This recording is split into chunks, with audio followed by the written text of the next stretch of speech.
লামাহাটায় Lalmohan and Kathakali banquet presents Sheffield Times শারদ সংকল্প 2024।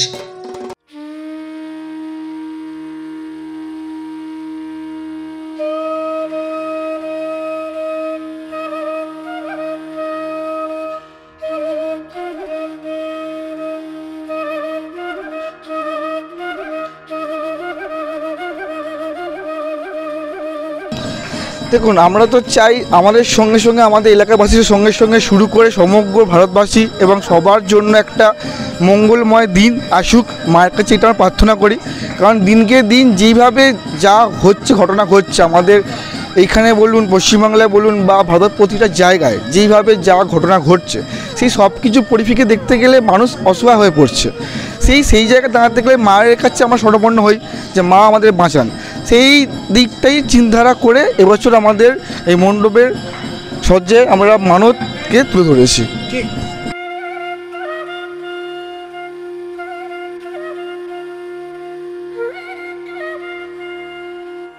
Sheffield time শারদ সংকল্প 2024-এর পূজা পরিক্রমায় আমরা এখন এই মুহূর্তে রয়েছি দক্ষিণ হাওড়ায় মাঝেরহাট সার্বজনীন দুর্গোৎসবের মণ্ডপে।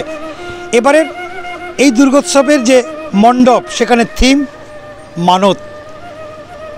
আমরা যে মণ্ডপটা ঘুরে দেখছি আর তখনই মনে পড়ে যাচ্ছে রাজা রামচন্দ্র, যিনি মানত করেছিলেন এই দশভূজা দুর্গার কাছে, মানত করেছিলেন লঙ্কা বিজয়ের পূর্বে। সে ইতিহাস আপনাদের জানা। আর সেই মানতের ঘটনাকে সামনে রেখেই তারা এই মণ্ডপ সাজিয়েছেন। থিম বা ভাবনার নাম দিয়েছেন মানত, যে কারণে মণ্ডপের চতুর্দিকে শুধু এই মানতের যে কাহিনী রয়েছে সেগুলোকে ফুটিয়ে তোলার আপ্রাণ চেষ্টা করেছেন মাঝেরহাট সার্বজনীন দুর্গোৎসব কমিটির সদস্যরা। এরকম একাধিক যে গল্পকথা রয়েছে সেগুলোকে টুকরো টুকরোভাবে সংগ্রহ করে সেটাই ফুটিয়ে তুলতে চেয়েছেন মণ্ডপ জুড়ে। আমার সঙ্গে রয়েছেন ক্লাবের কর্মকর্তারা, সরাসরি তাদের সাথে কথা বলবো। কিন্তু তার আগে আপনাদের একবার এই মাঝেরহাট সার্বজনীন দুর্গোৎসবের যে মণ্ডপের যে দুর্গা প্রতিমা সেটা আপনাদের দেখাবার চেষ্টা করব। রাজা রামচন্দ্র তিনি লঙ্কা বিজয়ের পূর্বে এই মূর্তি তিনি পূজা করেছিলেন, আর তারপরে তিনি মায়ের শ্রীচরণ যুগলের আশীর্বাদ নিয়ে শেষ পর্যন্ত লঙ্কা জয় করতে পেরেছিলেন। যে কারণে তখন থেকেই প্রচলিত আছে যে কোনো এই ধরনের চরম বিপদের সম্মুখীন হলে যদি মায়ের কাছে এসে প্রার্থনা করা যায়, বা যারাই যে সমস্ত দেবদেবীর পূজা অর্চনা করেন তার শ্রীচরণ যুগলে যদি আশীর্বাদ ভিক্ষা চাওয়া যায় তাহলে তিনি তাকে বিফল করেন না।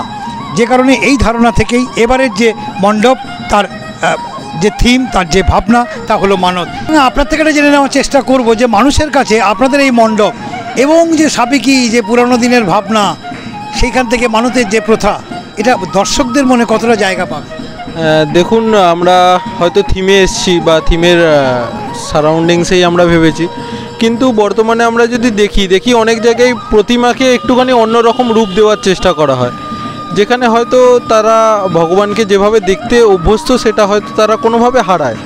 ঠিক সেই জায়গাটাতে জন্যই আমরা সাবেকি প্রতিমাটাকে রেখেছি, যে ভগবানকে তারা যেভাবে দেখে অভ্যস্ত ঠিক সেভাবেই যাতে তারা দেখতে পায়। এবং আমাদের যে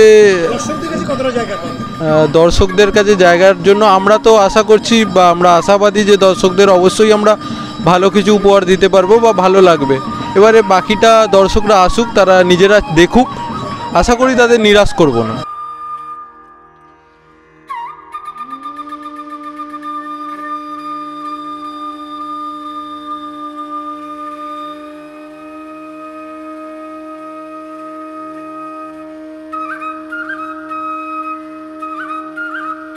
মায়ের যে মণ্ডপ, যেখানে মা অধিষ্ঠাত্রী, তার ঠিক আগে যে গেটটা করা হয়েছে সেখানে শুধু শাখা আর পলা দিয়ে সাজানো হয়েছে। এটা একটা প্রতীক, এটা মায়েদের শক্তির প্রতীক। শাখা এবং পলা সেটা দিয়ে সাজানো হয়েছে মণ্ডপ। দর্শকদের নিশ্চয়ই ভালো লাগবে, সেটা আমরাও আশা করব। এবং একই সঙ্গে সেফিল্ড টাইম শারদ সংকল্প 2024-এর যে পূজা পরিক্রমা এবং পূজা প্রতিযোগিতায় মাঝেরহাট সার্বজনীন দুর্গোৎসব কোন স্থান পায় সেটাই এখন দেখার। ক্যামেরায় পাপাই ও প্রীতমের সঙ্গে আমি মেঘদূত রায়, সেফিল্ড টাইমস।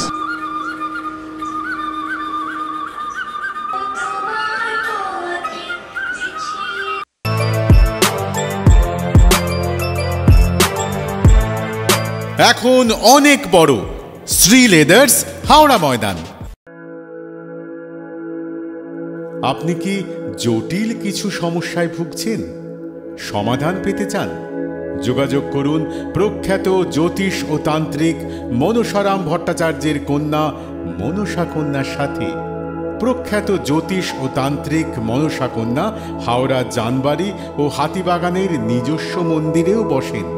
যোগাযোগ 9830106967 আর 9239655323।